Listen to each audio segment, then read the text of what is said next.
बाजे गाजे से सिद्धार्थ मल्होत्रा कियारा आडवाणी के द्वारे जाकर उनसे शादी रचाते हैं। शादी में तमाम सेलिब्रिटीज दिखाई दिए। शादी की हल्दी मेहंदी से लेकर हर एक रस्म बहुत खास और प्राइवेट की गई। कियारा सिद्धार्थ की शादी तो बहुत धूमधाम से हुई। वहीं आपको बता दें, कियारा और सिद्धार्थ शादी के बाद सीधे दिल्ली पहुंचे। यहाँ कियारा का ससुराल है और यहाँ 9 फरवरी यानी आज ग्रैंड रिसेप्शन देने वाले हैं, जिसमें तमाम सेलिब्रिटीज दिखाई देंगे। अब आज का भी ग्रैंड फंक्शन हो जाएगा और फिर ये वापस मुंबई आ जाएंगे। लेकिन इस बीच हर किसी की नजर एक ही टॉपिक पर है। जी हाँ, आप समझ ही गए होंगे कि हम क्या कहने वाले हैं। दरअसल हर तरफ कियारा सिद्धार्थ के हनीमून की चर्चाएं हो रही हैं। हनीमून के लिए ये लवर्स कहाँ जा रहे हैं, तो आप सोच भी नहीं सकते कि कियारा सिद्धार्थ ने किस जगह को सेलेक्ट किया है। जी हाँ, ऐसा कहा जा रहा है कि सिद्धार्थ और कियारा हनीमून के लिए रोम जा सकते हैं, क्योंकि ये दोनों का फेवरेट डेस्टिनेशन है और इस लोकेशन को कियारा ने अपने कलीरे की डिजाइन में भी शामिल किया था। जी हाँ, अगर आपने कियारा के कलीरे को देखा होगा तो उसमें रोम की कुछ चीजें दिखाई दे रही, कुछ कलाकारी दिखाई दी है। जी हाँ, रोम इटली की राजधानी है, जिसकी सुंदरता अद्भुत है और कहानी और भी प्यारी है। तिबर नदी के एक तरफ अगर रोम बसा हुआ है तो दूसरी तरफ त्रास्तेवे शहर है। इस शहर की खासियत जहाँ की पतली और संकरी गलियां हैं जो पत्थरों से बनी हुई हैं। इस शहर में बहुत ही सुंदर बगीचे और चर्च हैं और कहा जाता है कि यहाँ सुबह और शाम पिंक दिखाई देती है, जिन्हें देखने के लिए कियारा और सिद्धार्थ भी जा रहे हैं। रोम में कई सारे प्याजा हैं, जैसे प्याजा नवोना, प्याजा डेल और कैंपो डी फियोरी। पर इसकी सबसे खास बात इनकी बनावट है। विशाल द ट्रेवी फाउंटेन 3 सड़कों के मुहाने पर बनी है। ये रोम का सबसे बड़ा फाउंटेन है और विश्व की सबसे अट्रैक्टिव जगह है जहां पर पर्यटन घूमने आते हैं। पियाजा सैन पित्रो और बिजिलिका डी सैन पित्रिको वेटिकन सिटी में है। यहाँ पर बहुत ही खूबसूरत कैथोलिक चर्च भी है। यहाँ कई स्टैचू, खूबसूरत गार्डन, कैफे और ऐतिहासिक इमारतों की सैर आप कर सकते हैं। रोम में खाने की बहुत सी किस्में मिल जाएंगी। यहाँ के कई लोकप्रिय व्यंजन हैं जिन्हें दुनिया भर में पसंद किया जाता है। सबसे बड़ी खास बात यहाँ ये है कि यहाँ का भोजन हेल्दी फूड के तौर पर दुनिया भर में फेमस है। यहाँ के खाने में पड़ोसी देश सर्बिया, बुल्गारिया और यूक्रेन का भी काफी प्रभाव देखने को मिलता है। रात के समय मौज मस्ती करने के लिए यहाँ की कुछ जगह बहुत मशहूर हैं। तो कियारा ने कुछ सोच कर ही इस जगह को सिलेक्ट किया होगा। वैसे देखा जाए तो कियारा ने अपनी शादी के नाश्ते में बहुत ही हेल्थी फूड सर्व करवाए थे। उससे ही अंदाजा लगा लिया गया था कि कियारा कुछ अलग हटकर ही करेंगी। तो इस जगह के बारे में और कियारा सिद्धार्थ के बारे में आप क्या कहेंगे और क्या सोच रहे हैं?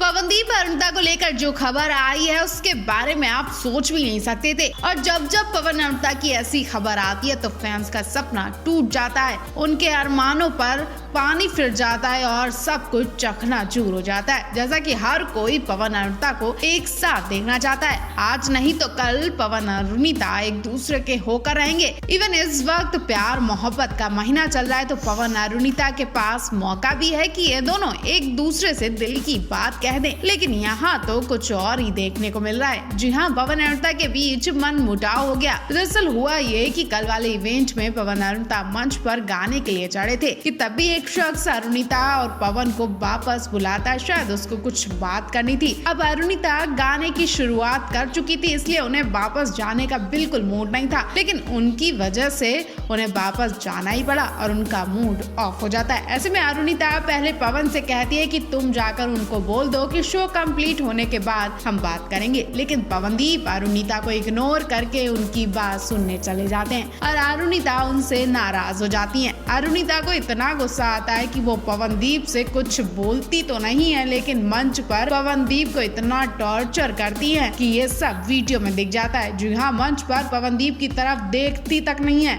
और पवनदीप से राय मशवरा लिए बिना ही वो अपने मन के गाने गाए जा रही थी। अरुणिता का गुस्सा देखकर पवनदीप समझ जाते हैं कि कुछ तो दाल में काला है और ये क्यूट किस्सा देखकर फैंस एक बार फिर इस जोड़ी के दीवाने हो गए। दूसरी तरफ फैंस का कहना है पवनदीप अरुणिता से डर गए हैं। क्या अरुणिता से डरते हैं पवनदीप? तो आप इस बारे में क्या कहेंगे? टीवी का popular singing reality show Indian Idol 13 को जल्द ही 5 महीने पूरे होने वाले हैं। ये शो बीते 5 महीने से लोगों का जमकर एंटरटेनमेंट कर रहा है। 10 सितंबर 2022 को शुरू हुए शो से अब तक एक से बढ़कर एक सिंगिंग परफॉर्मेंस देखने को मिल रही है। वहीं इंडियन आइडल 13 को अब तक टॉप 8 कंटेस्टेंट मिल चुके हैं, जहां शो के जज कंटेस्टेंट की गायकी से खूब इम्प्रेस होते दिखाई दे रहे हैं। वहीं शो में आने वाले गेस्ट जज भी सिंगिंग का टैलेंट देखकर हैरान रह जाते हैं। शो के लेटेस्ट एपिसोड में वेटरन स्टार्स धर्मेंद्र और मुमताज पहुंचे थे। दोनों स्टार्स ने कंटेस्टेंट की जमकर तारीफ की। मुमताज तो एक कंटेस्टेंट की गायकी से इतना खुश हुई कि उन्होंने 1 लाख रुपए इनाम के तौर पर दे दिए। जी इंडियन आइडल 13 के रविवार वाले एपिसोड में दिखाया गया कि धर्मेंद्र और मुमताज शो के स्टेज पर पहुंचते हैं। इस दौरान दोनों ने अपनी फिल्मी करियर के दौरान के किस्से भी शेयर किए। वहीं मुमताज ने कंटेस्टेंट के साथ डांस भी किया, धर्मेंद्र के साथ भी डांस किया। इस तरह से मुमताज और धर्मेंद्र ने इंडियन आइडल 13 में समा बांध दिया। मुमताज ने शो की कंटेस्टेंट देवस्मिता राय को 1 लाख रुपए गिफ्ट कर दिए। मुमताज ने जब देवस्मिता राय और उनके माता पिता को 1 लाख रुपए दिए तो उन्होंने लेने से मना किया। तो मुमताज ने उनसे कहा कि जब हम बड़े आर्टिस्ट का शो देखने के लिए जाते हैं तो टिकट खरीदते हैं। ये बच्ची फ्री में ही इतना अच्छा परफॉर्मेंस दे रही है, इसलिए मैंने सोचा कि वहाँ टिकट नहीं, इसलिए यहाँ पर टिकट ले लिया जाए। आप लोग ज्यादा सोचिए मत। इसके बाद देवस्मिता राय वो पैसे ले लेती हैं और इस तरह से देवस्मिता को ये गिफ्ट देकर लोग तरह के कमेंट भी कर रहे हैं। कुछ लोग इसे गलत बात भी बता रहे हैं तो कुछ लोग अच्छा उपहार भी बता रहे हैं। वैसे आप इस बारे में क्या कहना चाहेंगे, कमेंट बॉक्स में जरूर बताएं। पवन और अरुणिता के लिए आज इतनी गंदी खबर सामने आ रही है जिसे सुनकर आप शायद यही कहेंगे कि ऐसे लोगों के लिए कानूनी कार्रवाई करनी चाहिए और ऐसी सजा देनी चाहिए कि हमेशा याद रखा जाए। जी हाँ, 1 फेब को पवन और अरुणिता का चेन्नई में लाइव शो था। चॉकलेट पाई को परमिशन मिली थी कि वो इनके शो को अपने पेज से लाइव दिखाएं। हो सकता है कि ये शो चॉकलेट पाई ने ही मैनेज किया हो, जिसकी वजह से उन्हें ये परमिशन मिली हो। लेकिन अगर चॉकलेट पाई ने ये शो शूट किया होगा तो शायद शर्म के मारे उनकी आंखें भी झुक गई होंगी कि इतनी गंदगी फैलाने वाले लोग भी हैं। जी हाँ, पवनदीप और अरुणिता का चेन्नई में फैंटास्टिक शो हुआ, लेकिन कुछ लोगों की वजह से माहौल खराब हो गया। कुछ लोग जो पवनदीप के फैन बता रहे हैं, लेकिन यकीनन ये पवनदीप के फैन हो ही नहीं सकते, बल्कि फेक आईडी बनाकर खुद को पवनदीप का फैन बता रहे हैं। इन लोगों ने अरुणिता के कपड़ों पर गंदे वाले कमेंट्स किए। जब चॉकलेट्स पाई इस शो को लाइव दिखा रहे थे तो ये सारे गंदे कमेंट्स देखे गए। ऐसे लोगों पर शर्म आती है जो पवनदीप को खुद का फैन बता रहे हैं। ऐसे लोगों पर कार्रवाई भी की जा सकती है और फिर उन्हें सालों की सजा भी हो सकती है। अगर फैन नहीं है तब भी कोई भी किसी के लिए इतना गंदा कमेंट कैसे कर सकता है। आप खुद चॉकलेट पाई के चैनल पर जाकर इनके शो की लाइव वीडियो में कमेंट्स देख सकते हैं, जिसमें ट्रोलर्स ने हदें पार कर दी हैं। हैरानी की बात यह है कि अरुणिता को ही सिर्फ ट्रोल किया गया। अरुणिता पर उंगलियां उठाने वाले इन ट्रोलर्स ने गालियां सुनने वाला काम किया है। जी हाँ, ऐसे कमेंट्स देखने के बाद पवन और अरुणिता के फैंस ने इनकी सिट्टी बिट्टी गुल कर दी और सोशल मीडिया पर हंगामा मच गया। आप ऐसे ट्रोलर्स के लिए क्या कहना चाहेंगे, कमेंट्स बॉक्स में जरूर बताएं।